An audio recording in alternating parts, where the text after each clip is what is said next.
You are listening to Scenecraft Nightcap.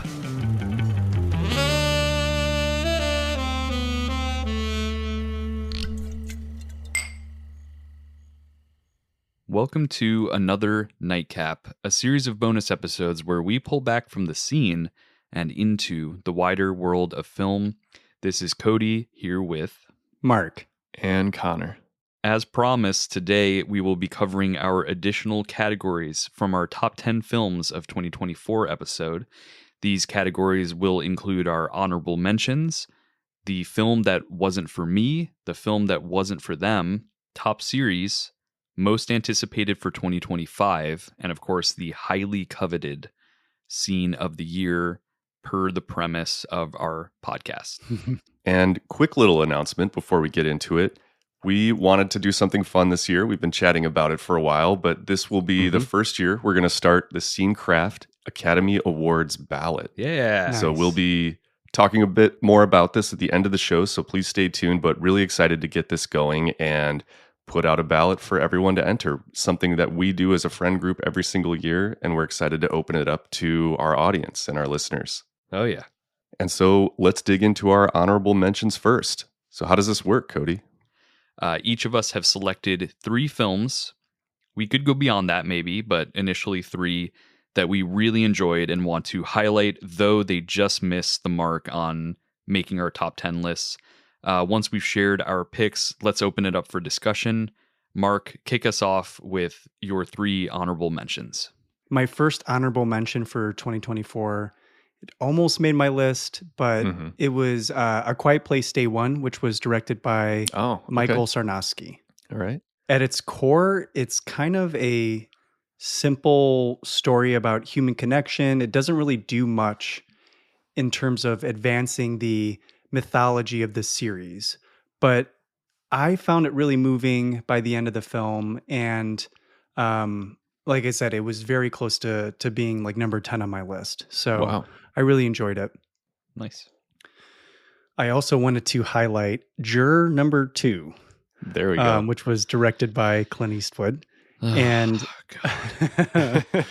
here we go. This has been a very contentious movie amongst us, but let me say this. Despite its flat visuals and its no-nonsense approach, Juror number 2 does present a ponderous moral dilemma without a simple resolution. And that is something I really respect about it. And I do think it's a bright spot in Clint Eastwood's long and illustrious career, who shot this movie when he was 93 years old, which is amazing. So old. I mean, it's just true. It's amazing. I'm more on Mark's side with this one. That Juror number 2, I liked Juror number 2. I have problems with it for sure, but I didn't think it was terrible. Okay. Cody's silent. I'll get to it. Okay. Okay. There we go. We'll talk more. The third movie I wanted to highlight was Didi, which was directed by Sean Wang. And this one was put head to head against Snack Shack on my list because there's only really room for one coming of age film on the top 10 list. So unfortunately for Didi, Snack Shack took the title. But Connor, you mentioned that 2009 was a forgotten year that was covered by Rap World. And this movie mines the year of 2008. Oh, cool. So 1 year before, but it has plenty of little period-specific Easter eggs, including AOL Instant Messenger and an original older user interface of YouTube, which is just like such a blast from the past to see. Good throwback. Yeah. It really does take you back. But in addition to that, there's a really good and sweet story about coming of age from an Asian experience, and he's also a skateboarder. So there's plenty of things there to warrant a recommendation. And Connor, you might end up enjoying that a lot more than the title would kind of suggest. You don't really know what it's about from Didi. Well, talk about a new category. Movies I should have watched but didn't for some reason. Didi is probably like number 1 on that list. I really want to see this, and I feel guilty for not having seen it before doing our top 10. I'm sure I'm really going to like it. I've heard nothing but good things about it. Yeah, it's I believe it's streaming on Peacock right now. So Okay, that's be the sure to check it one. out. It's the one I don't have, but I will find a way to watch it. That's why I haven't been able to stream it. Got it. What about you, Connor? What are some honorable mentions you've had? So, no specific order for me. Same thing. The first one I wrote down is Babes, directed by Pamela Mm-hmm. Adlon. So, my wife introduced me to this one. I think I told you about it, Mark. Told you to check it out. Super funny. Glazer and Buteau deliver a ton of laughs while giving a real unfiltered look at pregnancy and motherhood. I also Mm-hmm. learned a lot that I didn't know about pregnancy Yeah. through this movie. So the way they tackle that head on kind of makes some set pieces about things you experience while you're pregnant and as you approach that next phase of your life. Also just its look at female friendship when you're a bit older, a different stage of your life. Felt like I hadn't really seen that before. Right. So the way that they approach it felt super fun, relatable, had that like degree of, heartbreak, struggle, but also it kind of had like coming of age elements to it at the same time. Yeah. I really enjoyed Yeah. it. Yeah. Yeah, you're right. There aren't, at least I'm not aware of a lot of movies that kind of cover that ground from a like a woman's perspective, like a Yeah, women's friendship. I think of like I Love You Man, right. which is That's a like kind close of the parallel for sure. yes. Yeah. Yeah.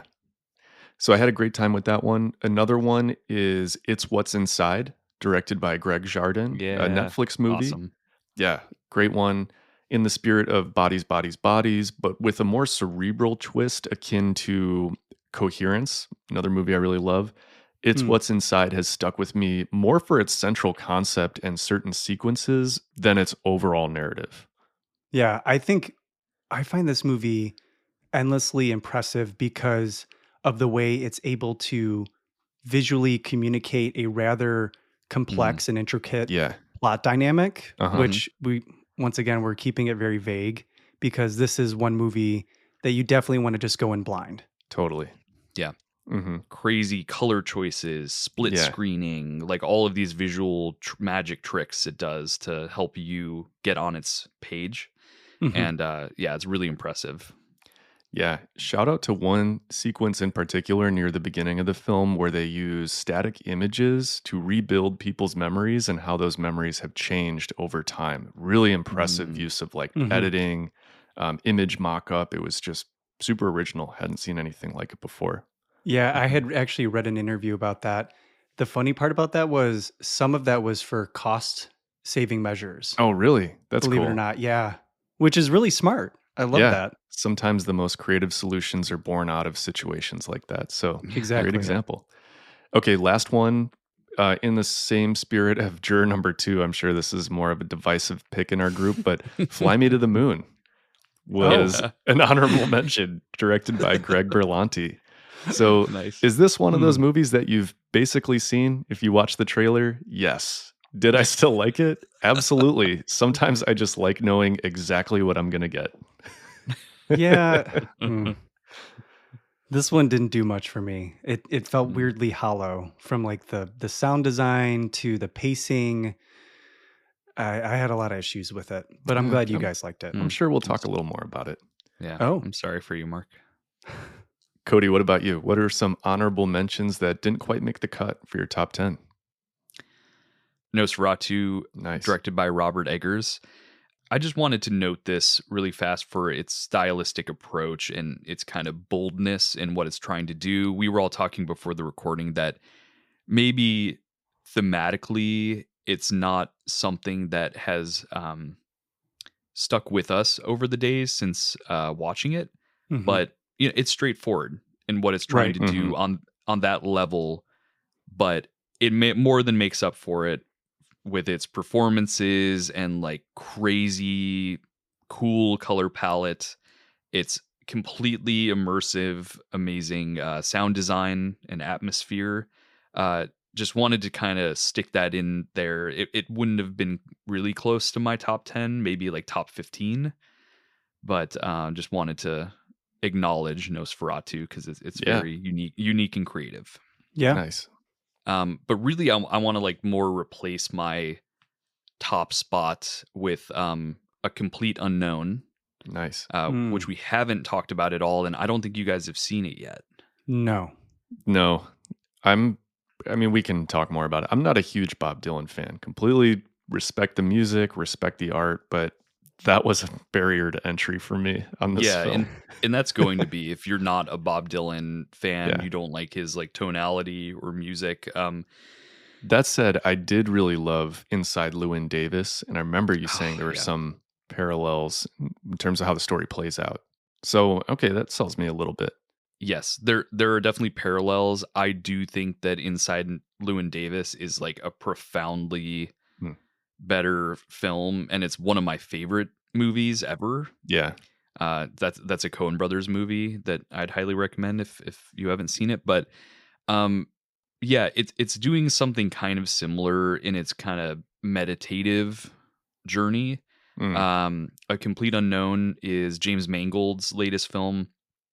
He's been working on it with Timothy Chalamet since 2019, I think, Oh, wow. when Tim first picked up a guitar in preparation to start becoming Bob Dylan for the film.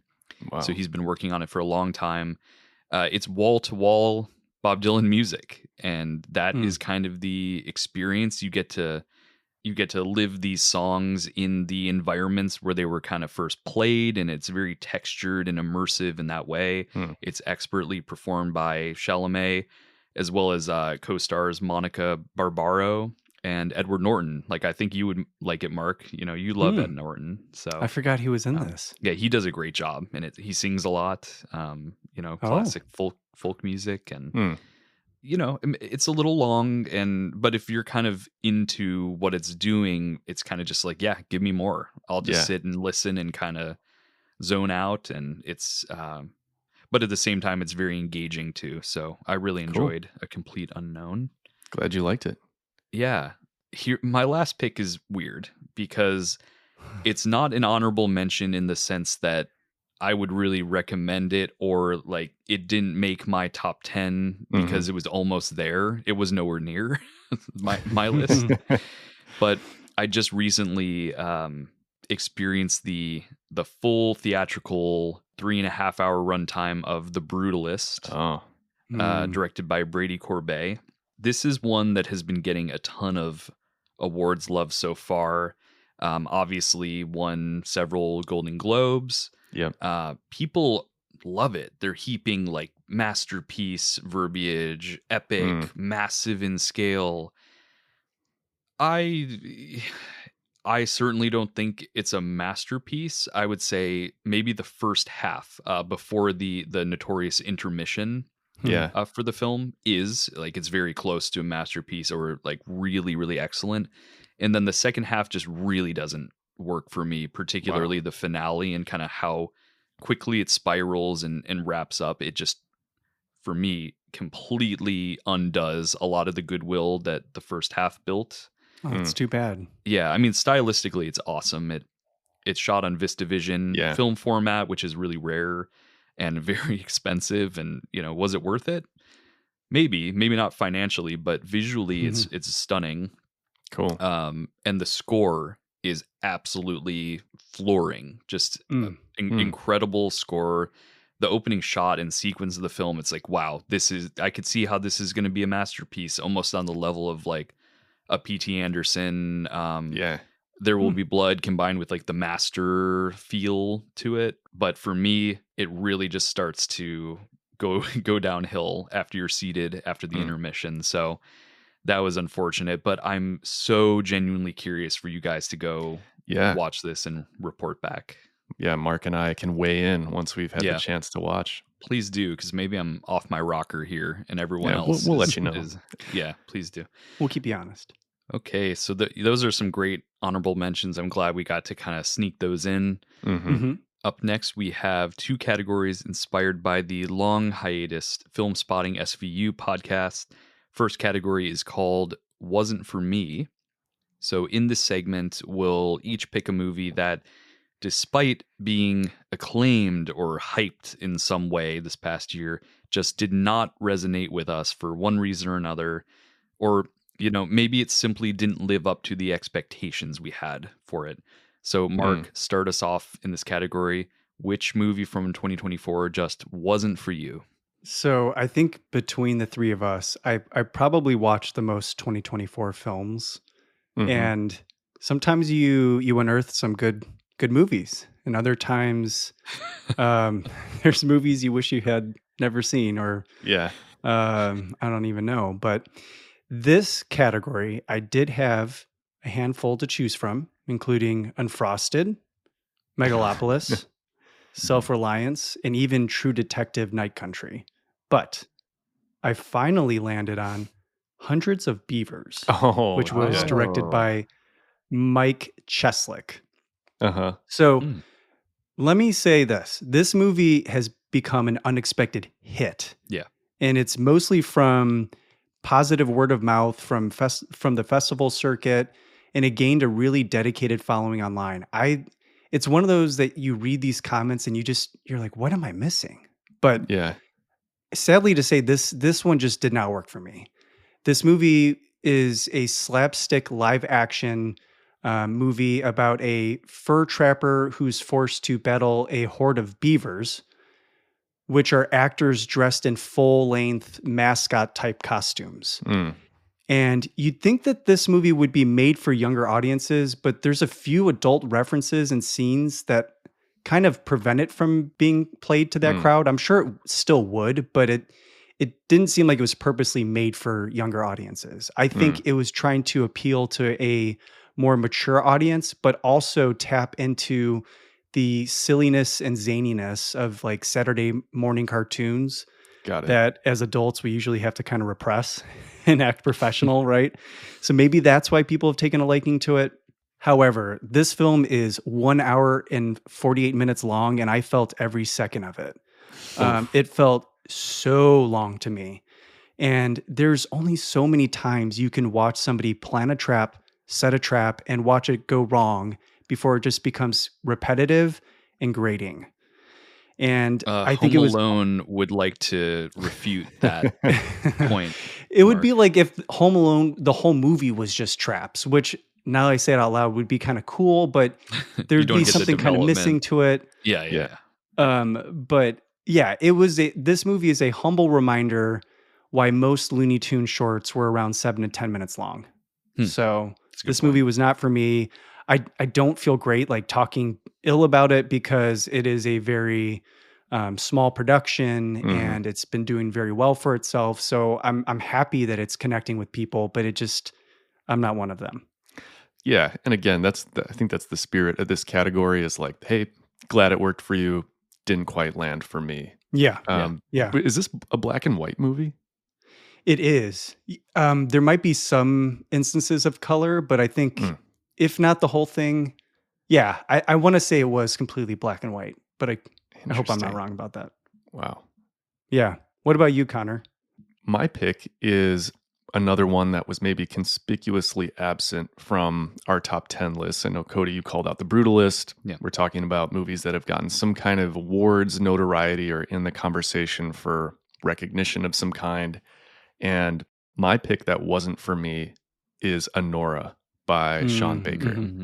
So this was actually my most anticipated movie of the year. And unfortunately, I found this to be totally exhausting and really devoid of Baker's more interesting, thought-provoking work focused on the life experience. I'm talking about movies like The Florida Project or even Red Rocket. Quite enjoyed those. Without giving too much away, it reaches a certain point where I realized it doesn't have much more up its sleeve, and we're just going to be forced to endure the lengthy remaining runtime as a captive audience as it inches toward the inevitable conclusion we're all expecting it to have. So I know Baker brings underrepresented communities to the big screen. He's good at that. But I really start to question the motivations when he's given a bigger budget, a bigger platform, and it's so focused on objectifying and punishing young women just with more nudity, sex, and violence. It didn't really work for me, unfortunately. Yeah, this was one of the ones I did not see. Cody, what did you think of it? I think you'd like it a little more, Mark. And Connor, I probably liked it just slightly more. Yeah. But still didn't also, like, this could be filed under the same category for me. it didn't live up to my expectations surrounding the hype and Mhm. like crazy love for it. Right. Like fervent love that I've heard from almost everyone else. Right. But yeah, I definitely agree on all your points. I do think that there's a certain fun element to it where it kind of becomes like an out all night, Yeah. chase thrillery type The thing. I like first that act for stuff. sure. Yeah, That was yeah, cool. I agree. yeah, I was like on board with it. And then, yeah, maybe like you were talking about the Brutalist, the yeah, second and third acts just did not quite pack that same punch for me. yeah. I agree. And if it really took a different direction, and I'm not saying it needed like a Shyamalanian twist, but if Mhm. it decided to go a different route in its third act, I do think I would have liked it more. But Me it does too. feel predictable, Yeah. and maybe that's the point. But Right. I agree. I agree with you. What about you, Cody? What was your wasn't for me pick? Well, here we go. So, Connor, no pressure here at all, but as our resident design expert, have you ever heard of Pantone 448C? So I think that is in like the red or brown part of the spectrum, maybe. You are Am I correct. close? You're very close. So Okay. it's a color in the Pantone color system, and it's described as a, quote, drab dark brown. Okay. Where's this unquote. going? So this has been informally dubbed, according to Wikipedia, as, quote, the ugliest color in the world, unquote. So Oh no. in Australia, this color was selected in 2012 as the representative color for generic tobacco and cigarette packaging. Oh, wow.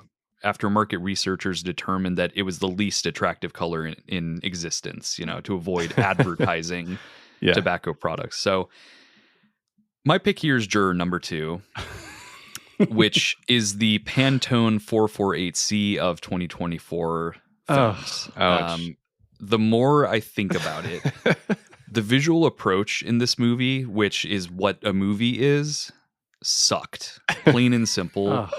I think its visual approach is completely devoid of life. It flies in the face of what filmmaking is about, a visual medium that establishes a visual language to drive a narrative forward. So, despite what you said, Mark, and I acknowledge it, the interesting moral quandary at the heart of the movie, I could not get past all the elements that brought it to life on screen, or, not to life. But so I think Clint Eastwood, he created one of the most flat and boring experiences of the year, which a ton of critics and audiences alike seem to disagree with. Like, everyone seems to be really enjoying it, really loving it. So that is why this film is not for me.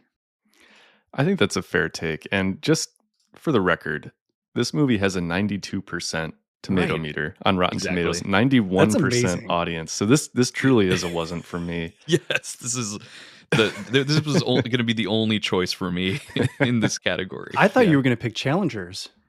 So I was thinking about it. I think I disliked this much. I felt much stronger feelings about Juror number 2 than Challengers, because the more I think about Challengers, there was a lot of like really good stuff in there. I just think there were some fatal flaws that made it not like work as well. But that is absolutely one that everyone loves and is on number 1 for many critics' lists. So that's a great pull, Mark, because I think we should acknowledge that one. Yeah. Oh man, sorry this one didn't work for you. I mean, I'm kind of with Mark. This one, I was pleasantly surprised by it being pretty good. I like Nicholas Hoult in it. I like Toni Collette did a great job in it. Yeah. Oh, I am so on the opposite direction on that one. No way. I think she was maybe like miscast. Yeah, a complete and total miscast for me. Like, I did not understand that decision or performance whatsoever. She was definitely channeling Kim Wexler, like Better Call Saul for sure. Like overworked attorney. Yeah. If you had Rhea Seehorn in there, I think I would have immediately changed my mind. Wow. Yeah. Wow. It's so funny too, because I know this has come up a couple times before, but Cody is like our resident courtroom drama Love her. Yes, I was just going to say this. Courtroom drama head. So the fact that this didn't work for him is really saying a lot. That is the exact reason why. And here's the thing. Because then we look at something like the Kane Mutiny. Kane Mutiny Court Martial. Yeah, Friedkin's last film. Equally, if not worse looking Yeah. than this movie. But for some reason, I think it's the fact that the whole thing is in the courtroom, and the performances and script itself in that film just was much more compelling to me, because I think the premise in Juror number 2 is excellent. I just don't know if the execution of the script and like when witnesses are being called to the stand, the actual tete-a-tete, like the back and forth between prosecutor and it's pretty witness. blah. It's blah. Yeah. There was, I'll give you that. Wasn't, so it just didn't do enough there to make up for the lack of any visual perspective whatsoever. Well, even in the jury room, I thought it was going to subvert our expectations of some of the jurors. Everybody's like very archetypal, like, I'm, this kind of person or this kind of person. And then they just are that. It's like, oh, okay. It's not like kind of a deeper surprise under there. I agree with you, but at the same time, I feel like they felt like real people. Yeah.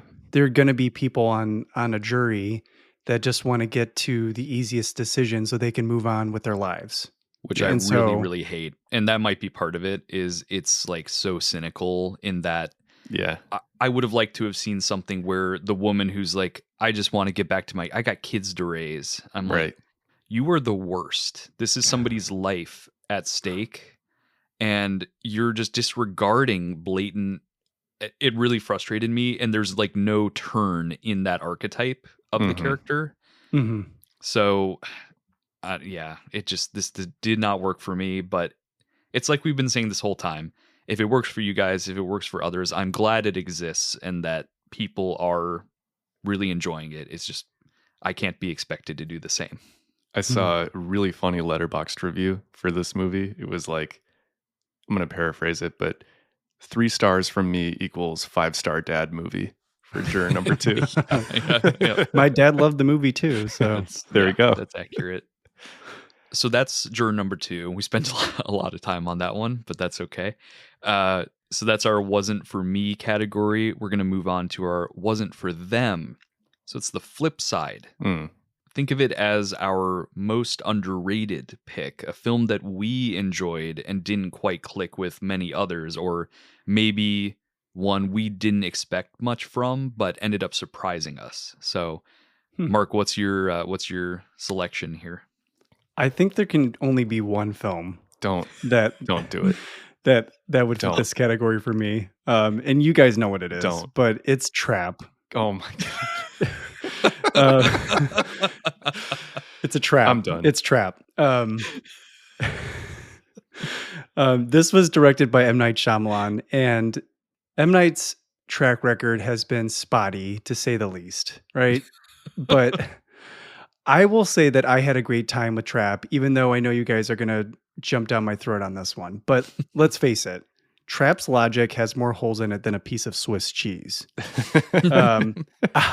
I'll even admit that it heavily relies on some eye-rolling coincidences to push the narrative along, but it's all in service of this juicy original premise. And I will admit, too, that it may have been the boatload of cold medicine that I was on when I watched it, but I was just able to embrace its implausibilities, and I just had a really enjoyable experience. And I loved seeing Josh Hartnett as a lead actor again. Yeah, I did too. I will definitely give you that. And that's all you'll give me? Yeah. Full stop. The only thing I will say, though, is after watching Smile 2, it definitely made Trap worse. Because they both feature performances and concert experiences, and one of them felt a lot more authentic than the other. Let's put it that way. And it wasn't Trap that was more authentic. I think that's being polite. Not having seen Smile 2, I've just heard that the songs are actually good. Like, you can buy the person as a pop star. But for Trap, there was like way too much concert footage, like way too much. I don't buy Lady Raven as a pop star. Like, sorry, Well, she's not a good actress. Like, it just, and that's the thing. That's the thing, Connor, is yeah, give me as much concert footage as you want. Yeah. If the music itself is solid, right. but it just felt so elementary and not just very derivative of like actual pop music, which is already on shaky ground in a lot of cases. It just felt like 3 generations worse from our reality, and there's like half an hour of concert footage. There are so many like funny parts of Trap. It's almost more fun for me to watch it kind of like in a hate watch. I found it really dumb, but like he has like an evil phone with like a goat icon on the app or something. It's just so many fun Easter eggs. And not to take this back to Juror number 2, but I also remember reading a Letterboxd review saying Juror number 2 is like Trap in Times New Roman. So similar elements. Oh yeah. Like there's a very interesting component of like realizing you're stuck in a situation, but the way that they chose to execute that in Trap, it was just required way too much suspension of disbelief every step of the way for me to even be engaged with it. Juror number 2 is Times New Roman, and Trap is Wingdings. Oh my god! Like it makes no sense. You have to like decode it in order hilarious. to make any sense of it at all. But who else besides M. Night Shyamalan would take a swing like It's a big swing. an original idea like this premise? You put a serial killer, you trap him at a concert, and he has to get out somehow. I mean, it's like, I don't know. There's just something stupid that appeases my reptilian side of my brain. You know what I mean? Like it scratches an itch that I don't think a lot of directors would do. And there are some clever things in there, like little maneuvers that Josh Hartnett's character makes that make it really fun. And he's clearly like a very practiced serial killer and like logistics guy. Yep. Right. So that's definitely fun. There are definitely fun elements to it. It's just, to me, it's like, what happened to M. Night? Oh, I know. It's like he doesn't have the human connection anymore. He doesn't know how to like have an actual character moment at this point. It feels very robotic, like AI driven. If you go back to his films, like even The Village, which is like highly controversial as a film, underrated. I think underrated a lot of good too. Parts of it. Also, like the Roger Deakins cinematography. There's a lot to like about it. There's a ton, and there's one scene in particular that friend of the show and real life friend Josh, who was on for our There Will Be Blood episode. We always bond over this one scene, one of our favorite scenes of all time, where it's like Joaquin Phoenix and Bryce Dallas Howard sitting on the porch of like one of the cabins, and just Joaquin's ability to truly be vulnerable and be a human character in his speech that he gives. It's like painful. M. Night has lost that ability to have like an intimate, vulnerable moment with a character. It just feels so like the way that Josh Hartnett is looking at the camera and the way it shoots him, it's just like fucking weird. It's just really, really weird. But I think that works for this film. Maybe. I don't, but yeah. It's very unsettling. Hence this category, guys. Wasn't for them. Yeah, we are them. Good choice. Connor, what was your pick? So my wasn't for them pick, a little less controversial, was Snack Shack, directed by Adam Remmeyer. So this was on, Mark and I's top 10 list, and I'm actually surprised it was higher on my list than it was on yours, Mark. I thought this was going to be higher up than number 9. So the reason I'm putting it here is because I feel like I didn't hear anything about it last year outside of us talking about it. So sure, it was a smaller independent release, but I think it has a lot of unique qualities and also stars Gabriel LaBelle from The Fabelmans and from Saturday Night. I figured it would have gotten a little more heat around it. This was such a solid summer sleeper, and I highly recommend it. It has some formulaic tendencies, but the hyper-specific setting of early 90s Nebraska makes you feel the experience of the filmmakers. Feels like it really came from somebody's real growing up experience. And that really helped take it somewhere new for me. Yeah, it's interesting because I remember reading, or maybe it was just from interviews with the director, but it seems like a lot of the movie is autobiographical. He was very dead set on on shooting this in that city in Nebraska. It wasn't like a, Mm, in Georgia, where they would get like a right. bunch of tax breaks and make it look like it's from Nebraska. No, he actually shot it there, and You can feel it. there the moments that you're referring to, Connor, I just feel like they have to be lived moments because they are Yeah. so specific. Right. And it's that Yeah. specificity that really made that one shine for me. So Yeah. Oh, shit pig. Shit pig. That's what it Shit was. pig. That's what. Yeah. Yeah. From our top Pig 10 shit. episode, Pig shit. I was we couldn't close. remember, but Shit pig. There Yeah, I you go. hated that. Outside of that, great movie. Yeah. Maybe that was another one of those real moments. I don't know. How about for you, Cody? What was your wasn't for them? this was already brought up during honorable mentions. I will keep it quick. Fly Me to the Moon.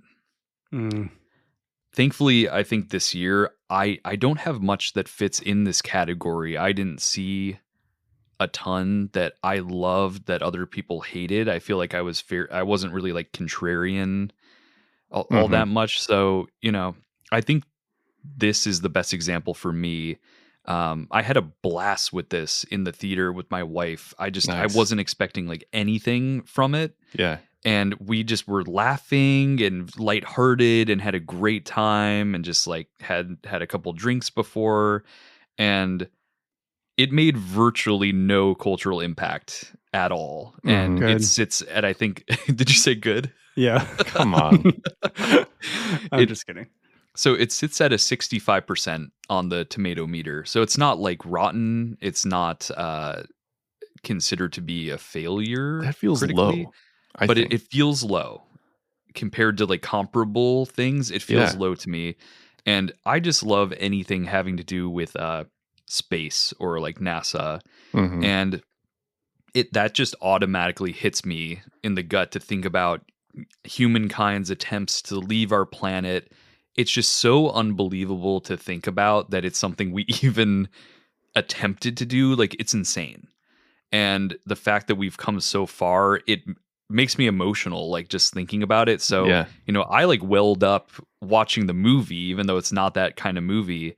And, that combined with fun characters, a ridiculous but entertaining premise. To Mhm. me, this was a pure popcorn movie, and I think it easily falls under the wasn't for them parameters. Yeah, I'm right there with you. I mean, this was one of my honorable mentions. I Mhm. really enjoyed this. I think Jim Rash did an awesome job. Like his Yeah. I character's liked him. so memorable, Mhm. very fun. I could watch like 10 more of these. It's just, give me what I want, some comfort food. Yeah. Really enjoyed it. There's room for all. Yeah. Yeah. Not for me. I know this one no room wasn't for for you, me. Mark. Ouch. Oh, okay. But Woody But- Harrelson, Mark. Woody Harrelson. He was great. I do love Woody Harrelson, and I thought he was good in this movie, but it wasn't enough. Ray Romano. Does nothing for me. Wow. He was Okay. amazing. All right. Ah. Well, to each their own. There's- Thus yeah. is the beauty of There's cinema. no helping you. All right. Yep. Let's move on. Let's go to our top series projects. Last year we did a couple of them. We're going to narrow it down to one each this year just because there's so much. Mhm. Hey, utilize our contact email. Like, we'll gladly send more recommendations to anyone. Feel free to email us at contact@scenecraftpodcast.com. But yeah, we can't do a year in review episode without talking about our favorite series project. So here are our top series projects, starting with Mark. I will preface my pick by saying that I did not watch nearly as many series as last year. I don't know about you guys, but Mhm. I don't know. I did not watch as many. My pick for this is Squid Game season 2. Oh, wow. Yeah. Okay. All right. I knew this would be a poke in the eye to Connor. Well. But hear me out. So I found the season to be a fun spin on the first season. And I don't know, maybe I'm reading into things too much, but from a metatextual level, I found the parallels and the pressures faced by the Squid Game's creator, director, and the main character on of the series. Namely, what does it mean to be forced to retread similar waters in the name of capitalism, right? It's well documented that he was not paid much for season 1, and he's kind of made that obvious that he didn't really want to do a season 2, but Netflix offered him, a generous salary for it, and so he was kind of forced to make this. And from that context, I found it kind of interesting. Oh my But God. Cry me a river. I think that's an interesting take, Mark. No, the creator's been very clear that he did this for money, the second season, and a lot of it was to get paid for the first season, the success of the first season. Exactly. Because he got a low salary amount for that creation. Season 1, I recently rewatched it. Amazing, like masterpiece. Rewatched it recently, so good. Yeah. How do you follow that up? That's tough. My issue with season 2 is that it's a cash grab. Like, it's the same thing that you were saying.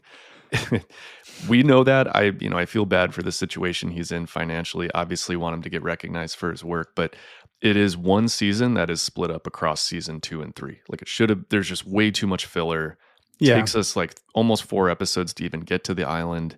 There are like new characters, like we're spending a lot of time outside the island. There's some interesting developments that happen for sure. I don't want to give anything away, but it is just like not nearly as tight, and the character motivations feel like not totally true to who they were in season 1 for a few of the characters for me. Mm-hmm. Yeah. And I think the games themselves aren't nearly as iconic. Like, you could have, I think the red light, green light reprise, which I think it's in the marketing, like everyone knows they do it again. That was kind of a cool shift in perspective. Like, I'm glad they did that, but I think they really could have taken the opportunity to create some new games that really turn the formula on its head, and they're kind of just throw away, and they don't really focus on that. Mm-hmm. I think there's one standout one. It's the final one of the season. That's all. That's the best one for sure. Yeah. Out of I the agree. 2.5-ish new ones, because that one is actually like an interesting ethical, group dynamic. Yeah, that one's interesting. But well, if it appeases you, Connor, another thing I'll just throw out there real quick. I know we're sticking to one, but there's another show that I watched that had like no fanfare, no mention whatsoever. It was called The Sticky, and it was on Amazon Prime. Yeah. And it's about a maple syrup heist, kind of. And it is a takeoff of something similar that you would see from the Coen brothers. It's based off of real life events. And so it doesn't have any of the pretension, though, that you would kind of see in some of those Fargo TV series. So if you're looking for something else, because obviously a lot of people have watched Squid Game too, The Sticky might be worth watching. Nice. Yeah, I'm glad you like that one. What was your favorite series of 2024, Connor? So my favorite series was Fallout on Amazon Prime from Graham Wagner and Geneva Robertson Dorrit.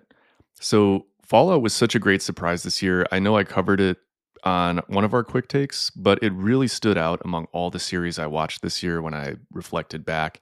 And Mark, I agree. Honestly, it was not a great year for series. There wasn't a lot to pick from. So Fallout, really good. It wasn't afraid to go to some really dark places, and I thought Ella Purnell, Kyle MacLachlan, and especially Walton Goggins did an incredible job bringing a sense of depth to their characters. I can't wait for season 2. It's probably going to take a couple years, but really looking forward to that one. Macaulay Culkin. That's right. Yeah, I forgot. Oh, that's cool. I didn't know that. That is very cool. Wow. Oh, that's exciting. I'm excited for it now. Yeah, return to acting. Mm-hmm. Wow. How about you, Cody? What was your favorite series? My favorite series was Ripley, which is kind of a mini series directed by Steven Zalian, based on the novels and to some extent, I'm sure, the existing film, The Talented Mr. Ripley. Ripley conjures up a certain tactility in its world and filmmaking, quietly observing the evolving process of a sociopath who's unnervingly portrayed by Andrew Scott. I just love Andrew Scott. I think everything that he's in. I loved this series so much. I've watched it several times this past year. Just sort of have it playing in the background on repeat, certain episodes for its quiet, hypnotic aesthetic. Honestly, this might be my favorite thing I watched in 2024, full stop. Whoa. Wow. I loved it. I don't know why. It just really spoke to my sensibility in like what I want out of something like this.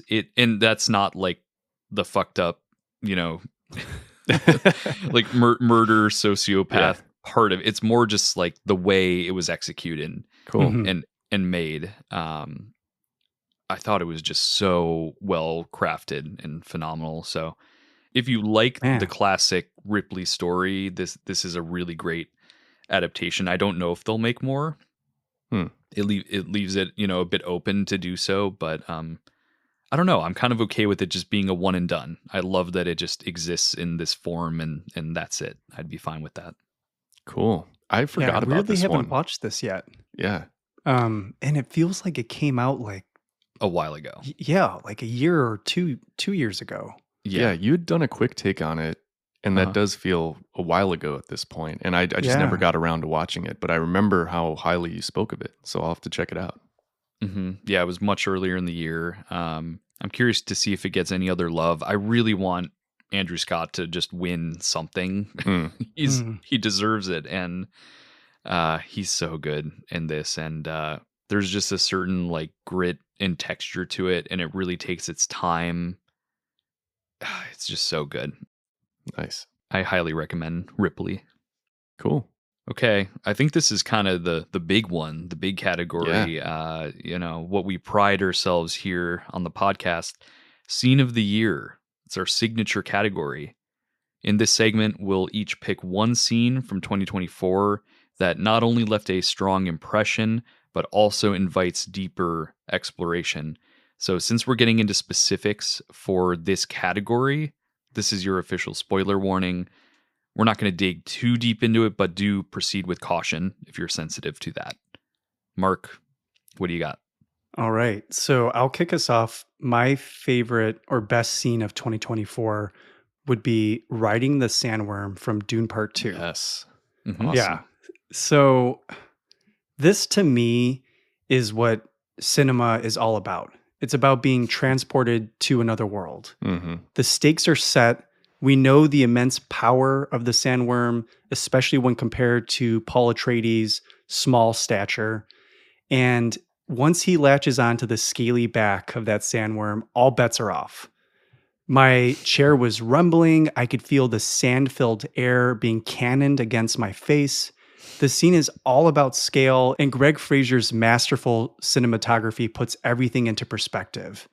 When Atreides musters up the strength to stand to his feet with the howling Dune score vocal motif, it's hard not to feel the weight of the moment. And so this one really stuck out to me, and it's one I keep kind of coming back to. So...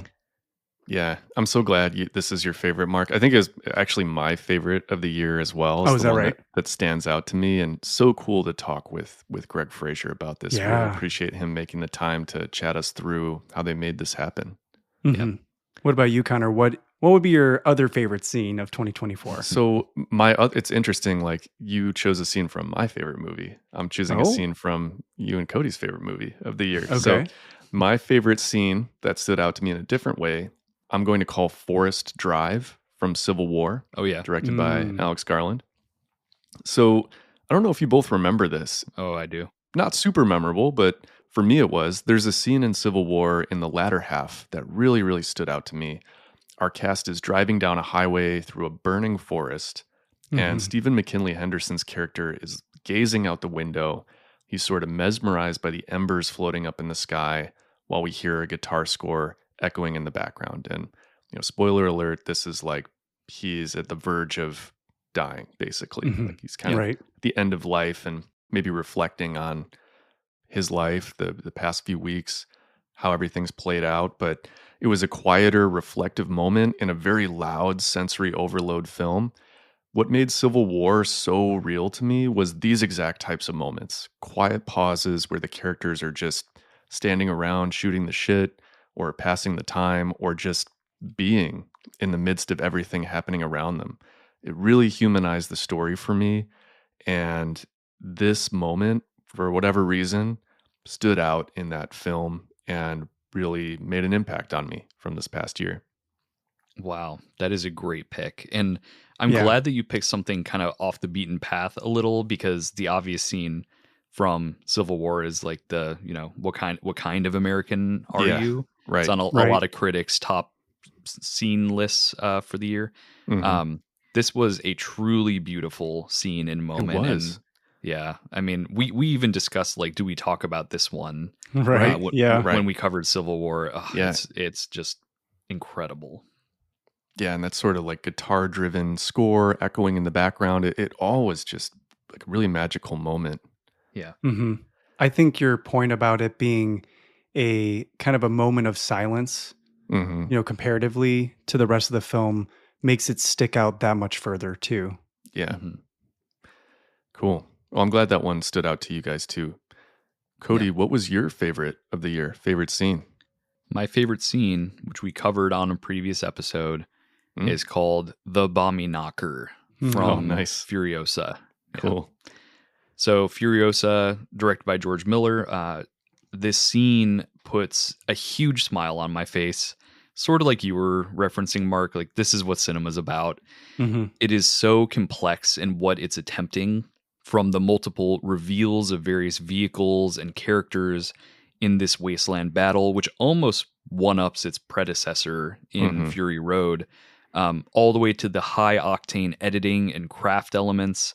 This was shot over a whopping 78 days. Damn. And, is the very best of George Miller and his clarity of vision and his knack for helping us understand the geography of an action scene, which a lot of filmmakers fail to do.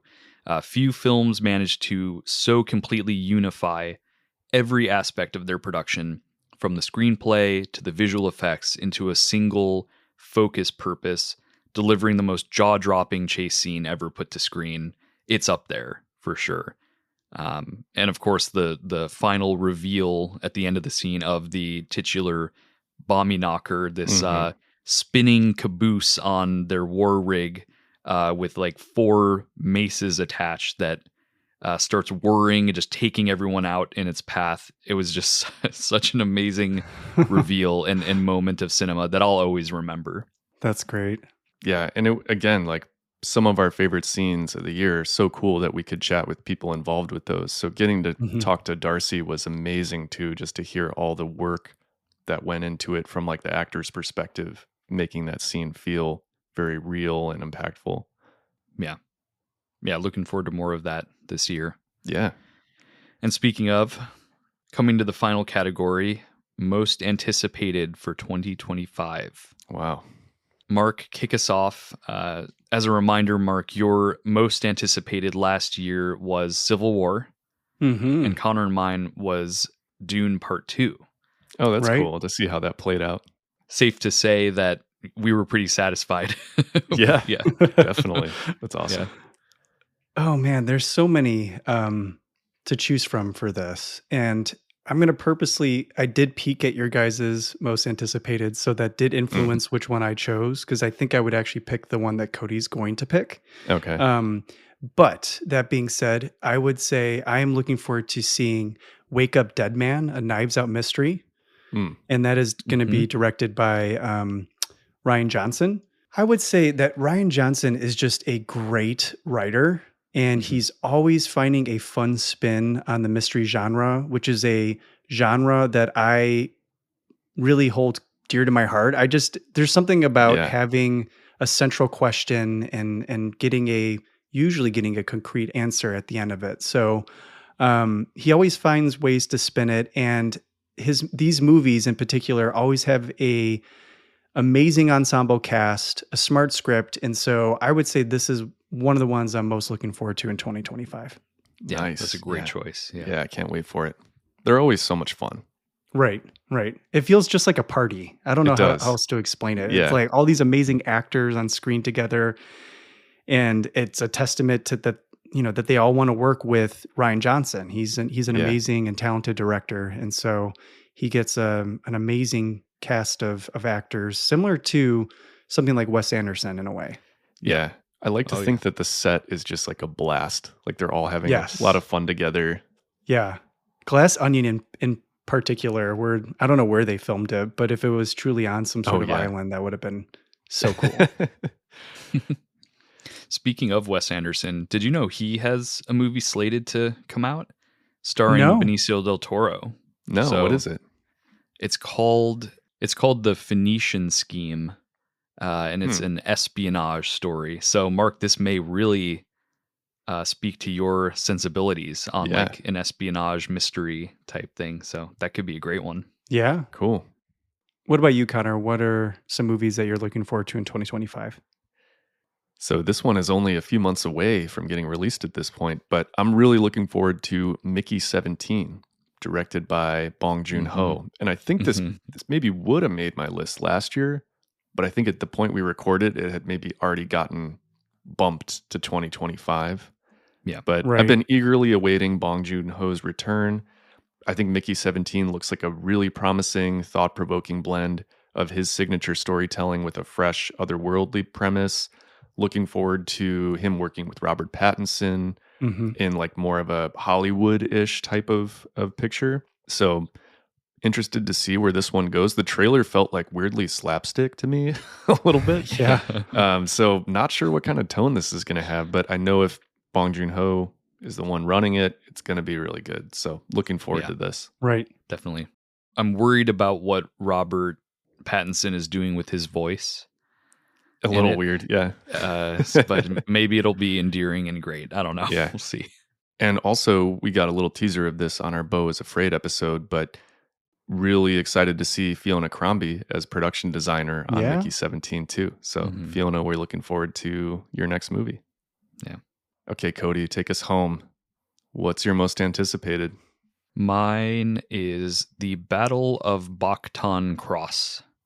And what a title that is. I don't know. But It's a mouthful. It's a mouthful. Directed by Paul Thomas Anderson, one of there we our go. favorite filmmakers here on the podcast. He is probably my favorite contemporary filmmaker. And, in the year of a P.T. Anderson release, that's always going to be my most anticipated. Leonardo DiCaprio, Benicio del Toro, Sean Penn. I'm completely sold on this. Not much is known about the film, including its actual release title. I don't know if it's going to be that mouthy title, but Yeah, and actually, I think as we're recording this, there was just a test screening of the film, and I think the title was revealed as One Battle After Another. Oh, nice. Yeah, that is way better, actually. I mean, it is way better, genuinely. But it's reportedly loosely based on Thomas Pynchon's 1999 novel, Vineland, which I haven't read, but seems like, yet another sprawling California-based political satire, sort of in the way that Inherent Vice, I think also based on a Pynchon. Pynchon, yeah. Yeah. Which I was really into, so give me more of that. I liked it too. Yeah. I'm totally sold on this and so excited to check this out. Coming out in August, I think. Awesome. Well, that wraps us out, guys. Clearly a very exciting year ahead. Definitely. For movies. There's a lot happening, a lot coming out, and we're really looking forward to covering some of them across the next year. And just want to thank everyone once again for tuning into this Nightcap covering our bonus categories for 2024. We would really love to hear about what you're looking forward to this year. So feel free to email us at contact@scenecraftpodcast.com, or feel free to follow us on Instagram, Threads, or Blue Sky at Scenecraft Podcast for any scheduling updates and news. And speaking of updates, as we mentioned at the top of the show, for the first time ever, Scenecraft is hosting an Oscar ballot for the upcoming 97th Academy Awards. We're really excited about it.